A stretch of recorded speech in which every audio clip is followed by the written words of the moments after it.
Okay, it's recording, and I'm going to go to my iPad now. All right, so the first section that's talked about is section 1.4. It's talking about limits dealing with trigonometric functions. And I want to remind you of some basics, okay? If you know this stuff and you're fresh with it, fantastic. Just don't fall asleep. But if you need refreshing or something like that, just remember to get this in line. Some of the basics are going to be talked about here. But the biggest thing is these are considered identities. The limit as theta goes to 0 of sine theta. The limit as theta goes to 0 of cosine theta. The third one down here is going to be a little less obvious, okay? We're going to need to talk about that. But before we do that, let me go back over about trig. When we're talking about trigonometry, dealing with the values of functions and angles and a variety of different things. Remember this, the first three letters denote what trigonometry is based on. The early part that we're going to be talking about is triangle, right triangle trigonometry. That's what, and the SOHCAHTOA, I don't know if maybe some of you may not be familiar with it, but most people have come across this somewhere in their life. And the acronym for sine is defined by opposite over hypotenuse. Cosine is adjacent over hypotenuse. And tangent is opposite over adjacent, has to do with a right triangle. And the right triangle they're talking about is right here. Okay, let me draw it on the diagram. On the diagram, this is the right triangle they're talking about. This is angle theta, and adjacent is here. Opposite is here of that theta, okay, the theta angle. And remember, adjacent, cosine is defined as adjacent over hypotenuse. So the side that's adjacent is x, over hypotenuse is 1. Radius is 1 on a unit circle. Radius is 1 always on the unit circle. So it turns out that when you talk about cosine, you're talking about x, the x coordinate. And when you're talking about y on the unit circle, the y value is the y coordinate. Okay? The sine value is the y coordinate. That is the arrangement there. So cosine is x, sine is y. And remember, anybody remember what the values of sine and cosine are at 45 degrees? You have that? Root 2 over 2 and root 2 over 2, I think. Yeah, root 2 over 2 in both cases. That's exactly right. And it comes from the Pythagorean theorem, which says a squared plus b squared in a right triangle, x squared plus y squared would be equal to 1 squared. And therefore, in this case, we got cos squared theta plus sine squared theta, y, equals 1 squared.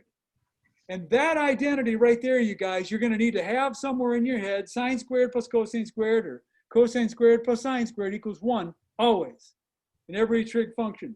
So, and if you use that information with the r of equal to 1, and because it's a 45-degree angle, that means this angle and this angle are identically the same. That means this side and this side are exactly the same. And if you make both of those x, you solve for x, you get square root of 2 over 2. And you get root 2 over 2 in both the situations. So the coordinates for the 45 degrees are square root of 2 over 2, square root of 2 over 2. And remember this, you guys, for a 45 degree, that's for a 45 degree angle specifically. And remember this though, that remember the special relationship about the 30 and the 60. 1/2 and square root of 3 over 2 show up there. And if you know which is which, the shorter one is going to be 1/2, the longer one's going to be square root of 3 over 2. And therefore, you can kind of know your way all the way around the circle. You know, you can figure out what the sine and cosine are all the way around, particularly because the only thing that varies, like for instance, the 45-degree angle, we know they're both positive, right? So they're both positive. Over here in the second quadrant, the 45-degree angle is what, added to 90, therefore that's 135.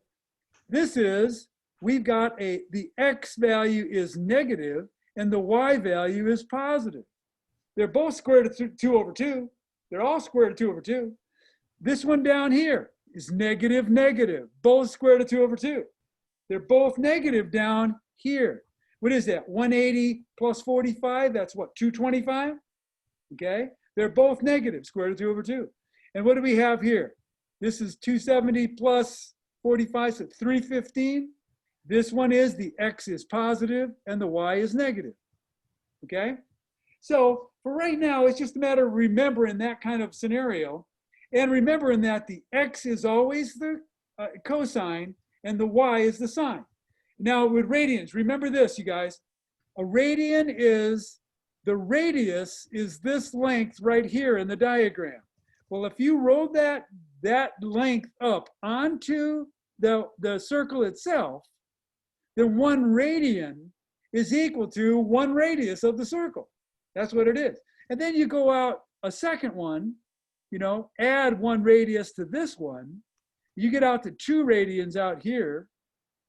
And then you get the third one about here. And then it turns out that 3.14 yada yada, the infinite decimal, is right on the 180, 180 degrees. Remember, this is 90 degrees up top, a 90-degree angle here. And then, and remember, the 180 is 3.14 yada yada radians. It's not a 2 decimal number, you guys. It's for the decimal's going forever. Pi does not 3.14, okay? But so so this is equal to pi radians, okay? And 90 degrees then is half of that. So we got pi over 2. And typically you don't have to write out radians. If any of the problems you're being asked, if you just write pi over 2, that means radians, okay? So that's 1 pi over 2, 2 pi over 2 over here. 3 pi over 2 is what, 270? 3 pi over 2. And then you get up to 4 pi over 2, which is 2 pi, 0. That's 360 degrees, is 2 pi, and this is 0 degrees. Okay, we're up here at that situation. So it's a matter of reminding yourself about where the numbers come from, how they're all related, that type of situation. I want to remind you, though, of where the curves, what the graph of each sine and cosine function, where they come from. Okay, so 0 degrees. At 0 degrees, x is cos. X is 1. Cos is 1. That's at 0 radians. This is at pi over 2 radians. This is pi. This is 3 pi over 2. And this is 2 pi. Make sure we got that. So cosine is 1. Notice the sine is 0. Up at pi over 2, x, the cosine is 0. The sine is 1. Let's just finish off cosine next. For 180 at pi, cosine is negative 1. At 270, cosine is 0. At 360, cosine is 1. Back at the sine, the y value at 180 is 0. 3 pi over 2, the y is negative 1. And 2 pi is 0. So if I plot these points, let's do the sine first. If I've got 0 at 0 degrees, the sine is 0. At pi over 2, I'm at 1. At pi, I'm at 0 again. At 3 pi over 2, I'm at negative 1. And at 2 pi, I'm at 0. So as a result, the curve, and it doesn't end at 0 and at 2 pi. You know, it goes on forever. And remember, this is going down, so it's going to go down here. At negative pi over 2, it's going to be down here. And anyway, it curves up like this. And remember, this is a curve, a smooth curve. It's not a, it's a curve. And this is what, 5 pi over 2? And it goes on forever, infinitely, both directions. That's something I want to talk about today. The idea, and I didn't draw a good curve on this side because it looks like a straight line down to that situation. And that's not what it is. This puppy is a curve, okay? All right, and then let's do the cosine. Cosine at 0 degrees, at 0 radians, we're up at 1. At pi over 2, we're at 0. At pi, we're at -1. At 3 pi over 2, we're at 0. And at 2 pi, we're back up at 1. And again, this is a curve now. Don't draw them straight segments. This is a curve. All right, and by the time it got down to the next one, it'd be down there, and this one would be down there, whatever. But the idea is it goes on forever in both directions. So remember the curve. Now notice this. Notice for the sine function, it crosses at the midline. The sine function starts at 0 degrees, is at the midline. Cosine is not. Positive cos is up. Okay, positive cos is starting up at 1 on the unit circle, but in whatever problem you're working with, it could be multiplied by a value of some sort. But then notice this, the sign, a positive sign goes up. So if you've got a sine function, it's going down. If it goes through the origin and it goes down, you know it's negative sign, okay? That's a situation there. All right, so one of the things I want to point to now is notice to remind you the limit as theta goes to 0 of the sine function as you get close to 0 here, come in from the right or come in from the left, you're going to 0. And that's just sine of 0 is 0. Got it. The cosine, on the other hand, if you come in from the right, you're going up to 1. And if you're coming in from the left, you're going up to 1. So the limit is 1. Now, what is the sine of x over x? They're both, if you plug in 0, you get 0 over 0, right? So again, L'Hopital's rule, when we get downstream, you'll be able to do a shortcut and you can figure something out there. But for right now, in the book, they use the squeeze theorem as a way to prove something. All I'm going to do is look at the graph. So what I want to do is I want to go to new share. I want to go to Desmos. I want to go to the calculator on Desmos. All right, so notice I've got sine of x over x, and look at that graph. Notice what's happening here. All right, so this is sine of x over x. As you come in from the right, notice what's happening. You're getting closer and closer, and notice at the denominator 0, therefore at 0 it's undefined. There's a hole there, okay? But as you come in from the left, it's coming to the same place as coming to the right. Therefore, the limit as x goes to 0, I'm back on the iPad, you know, I'm going to go back to the iPad in a second. We end up with 1. So as you come in from the left and come in from the right, that is equal to 1. That's without going through a proof. It's a visual, okay? So you just see that that's a true fact, that the limit as x goes to 0 of sine x over x is equal to 1. That's what we're basing it on, all right? So let's go back to the iPad now, and I want to show you a problem that you're going to be asked in the sapling problems. All right, so this, and they also use this sine of x over x as part of a proof of some things coming too. So it's kind of a biggie, it's kind of an important one. So several problems in sapling are going to ask you to use it, all right? But look at this situation now down here. The problem that you're given is the limit as x goes to 0 of the sine of 3x over x. The really important point of the identity is that both of these are the same, okay?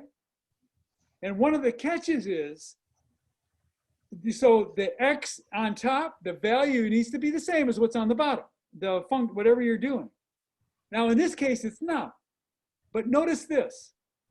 If I multiply the bottom by 3 and the top by 3, I don't change the sine of 3x to become 1x. I don't multiply by 1/3. Because remember, that 3x, whatever the value is of the sine function, it's not linear. That's a curved situation. So it's not what's outside. If I divide this problem by 3 to make it 3x on the bottom, that is a divide by 3. But I need to also multiply the top by 3. And if you do it inside the sine function, it's not going to be by 3. It's going to be some variation on that theme. So here's what I got to do. So I multiply the bottom. I don't change the 3 to become a 1, okay? I got to change the bottom to be 3x. So that means I multiply the top and bottom by 3. And so I don't affect the 3x. This becomes the limit as x goes to 0 of the 3 has to go out front over 3x. Now, these are exactly the same. The way they denote it in the book is they change the 3x to t. They change it to t on top and t on the bottom. And they end up saying that the limit as t goes to 0 or something on that kind of line. So, but notice all you got to do is get them to be the same. And you can't change the angle. So you got to change what's down here, and then outside you change the other, okay? Now, here's the part of the deal. Remember, it says the limit of a constant times a function is equal to the constant times the limit of the function. That rule's there. So we bring the 3 out, and we got limit as x goes to 0 of sine 3x over 3x. Now, this is equal to 1. This is, we can use this identity now. We've got the value you're taking the sine of and the denominator to be the same. They're both 3x. So this is equal to 3 times 1, which is 3. Okay?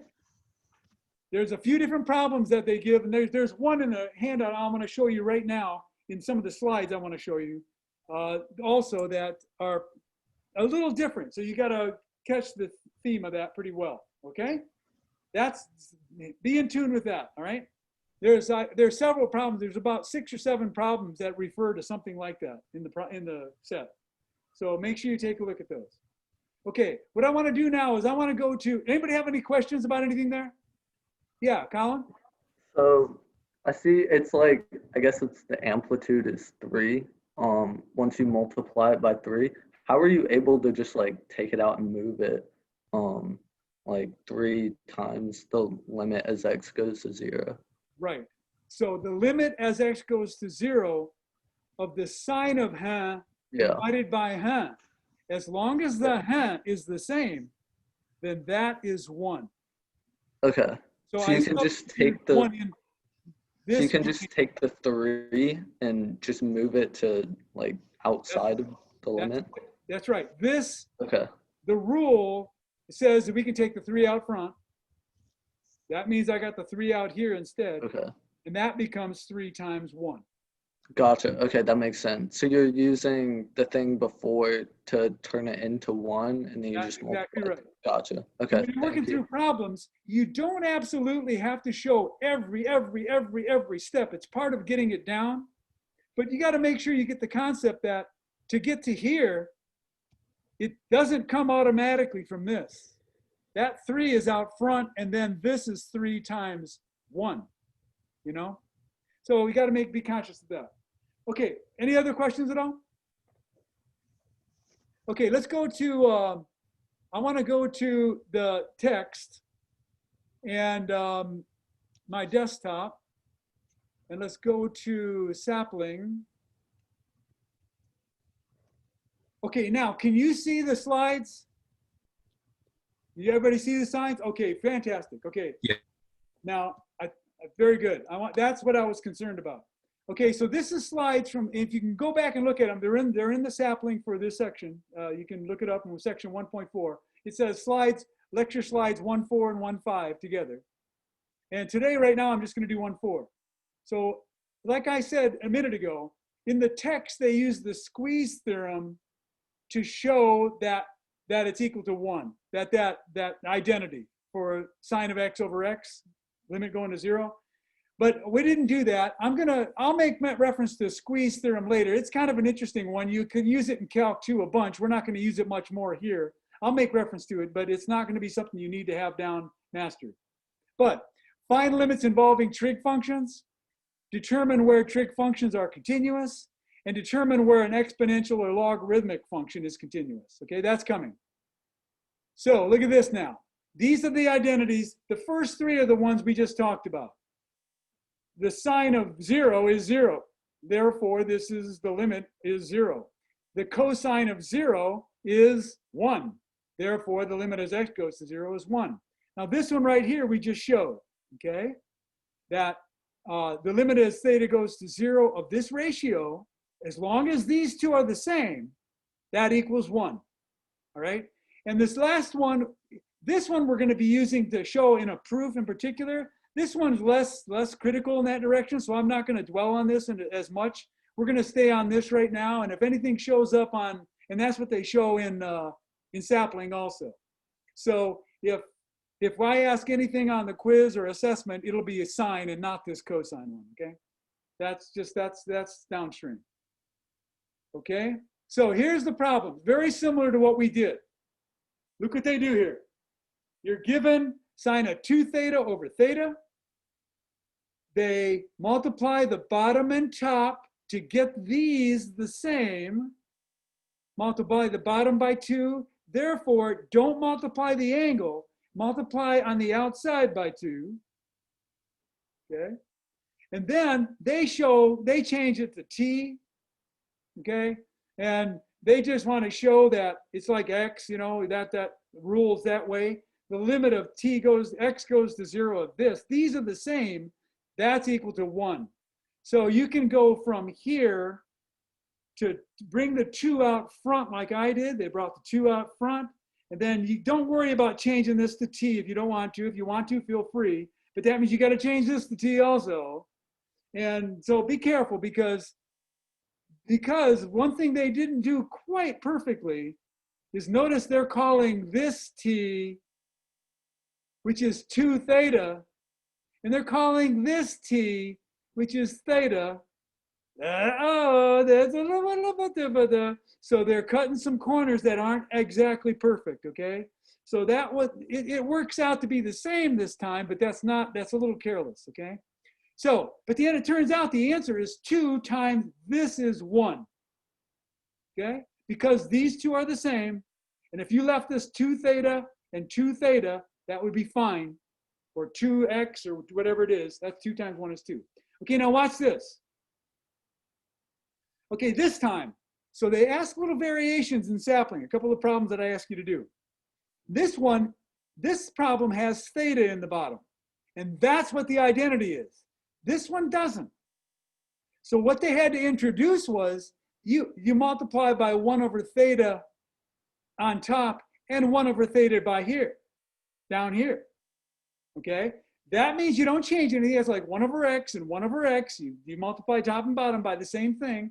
Now you can manipulate this to become 3 theta, boom, which means you had to multiply the bottom by 3 and the top by 3. So 3 out here and 3 down here, Yahtzee. And therefore now these are the same. So this, the limit of this is 1. The limit of this is 1. So this is 3 times 1 is 3. And down here, you've got this. The limit of this is 1. Notice they split up the limit. Limit's down here, limit top, limit bottom. Okay, the limit of a quotient is equal to the quotient of the limits type scenario. The limit of a quotient is the quotient of the limit. So this is 4 times, the 4 out front would have been fine, but if you don't have to show absolutely every step to get the answer, as long as you show the significance that you got this concept. This would have been good to say 4 times 1 is 4. One more step would have been good to say this is 3 times 1 over 4 times 1. That would have been really clear to me that you got it. You know what I mean? You're trying to demonstrate that you understand it. So taking the time just to show that, that's 3 times 1, that's 3, and this is 4 times 1, which is 4, would be ideal. All right? So this is sufficient, but that's the deal. Questions on that at all? Okay, so when you hit the other problems, just logic through the stuff and make sure you use the rules. Okay, now, continuity trig functions. Remember, sine goes forever to the right, forever to the left. And there's nothing, there's no denominator. There's nothing, there's not a radical to get a negative under. That means it goes forever in both directions. So it's continuous for all real numbers. Same with cosine. Same, both directions, all real numbers. It's defined, okay? Sine and cosine. Tangent's a little different. Tangent is sine over cos. Therefore, you've got a denominator. And wherever the denominator is equal to 0, it's undefined. And therefore, you've got a vertical asymptote, okay? So if you go back to our unit circle, you know, over on the right-hand side, cosine is 1 at 0. Well, you go up to 90 degrees, pi over 2, and cosine 0. Well, at pi over 2, notice it's undefined. There's a vertical asymptote there. It can't be pi over 2. You can't plug pi over 2 into it because it causes the denominator to be equal to 0. Well, also, if you went down on the unit circle to 3 pi over 2, which is negative pi over 2, you get a vertical asymptote. So that every top and bottom, all the way around the circle, pi over 2, 3 pi over 2, 5 pi over 2, 7 pi over 2, 9 pi over 2, odd multiples of pi over 2, you've got the deal. So, and in between, you've got this curve. I don't know if you remember that. It's this repeated curve for tangent. It's not a continuous function. You've got denominators, every odd multiple of pi over 2, okay? So if you got variations on that theme, it's gonna look like this, stretched or spread or something, all right? The last one I wanna talk about is exponential and logarithmic. So exponential function, specifically, the one they're giving is e to the x, okay? E to the x. Notice in the graph, is this ever, the answer ever negative? E is positive.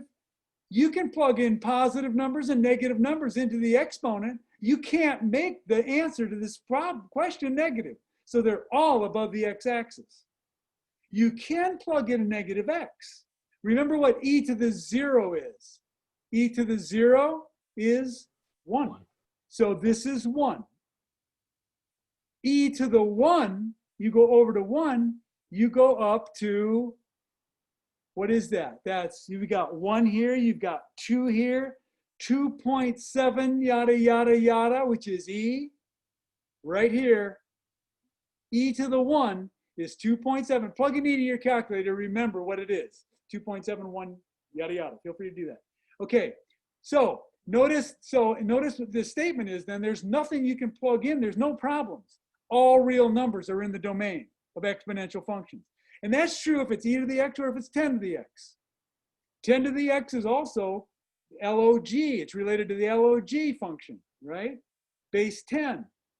And this would be at 1, you'd be up at 10. 10 to the x is at 1. 10 to the 1 is up at 10. 10 to the 0 is also at 1. Okay, now look here at logs.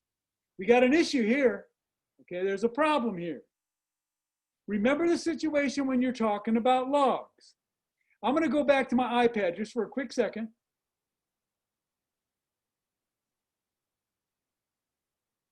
All right, and if we've got the log ln of some value, you know, the situation is, remember this is base e.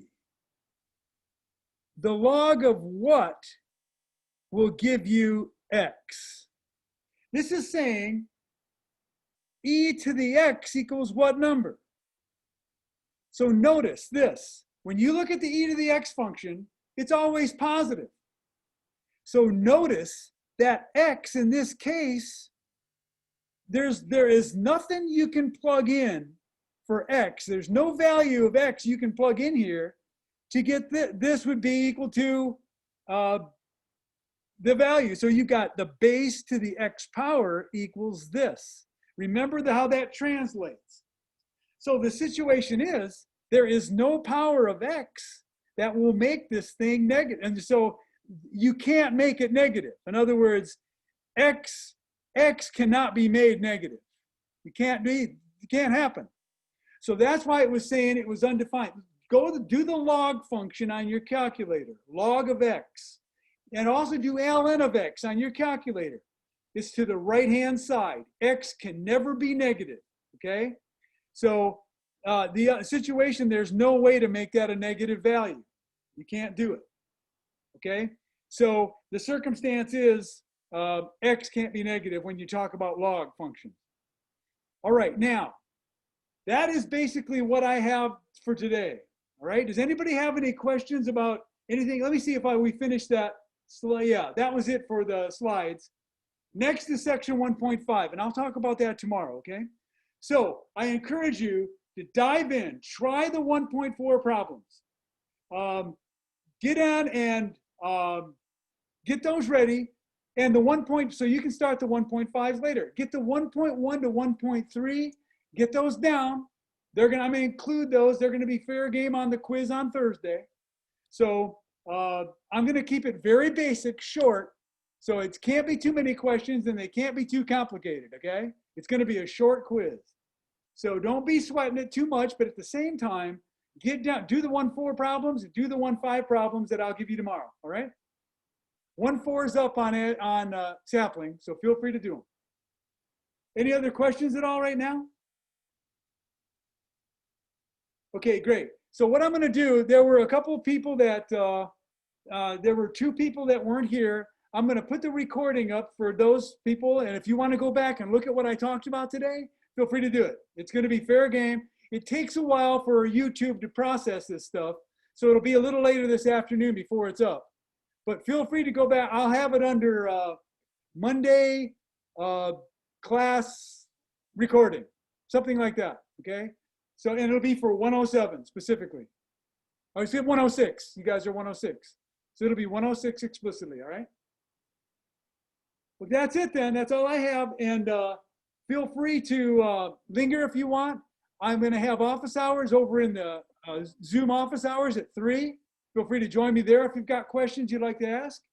Right now, I think I'll go ahead and drop off here. If you've got questions, feel free to linger a little bit. I'll wait until people start fading away. And I see them leaving already. Good, good, good. I'm waving. I'm waving. You can't see me. The camera's not working. Be well, guys. So I had a question. So is go. the recording going to be like an everyday thing, or is it just going to be just for today? So today was kind of like what a presentation day will be like. I will pick the material from the sections we're covering on Monday and Tuesday and present them. And then on Wednesday, if you've got questions, you're optional. You can come or not, you know. Again, I'm not taking an attendance grade. There's not an attendance grade. But the shortcuts, the stuff that I can share with you on Monday and Tuesday will be when it'll be shared. I'll also on Monday be giving results from the assessment that we have on Thursday, and an opportunity to give feedback about that. So that'll be a good thing to be here for. But again, it'll be fairly short, a short class. That's the idea. I'm going to stop the recording. I forgot.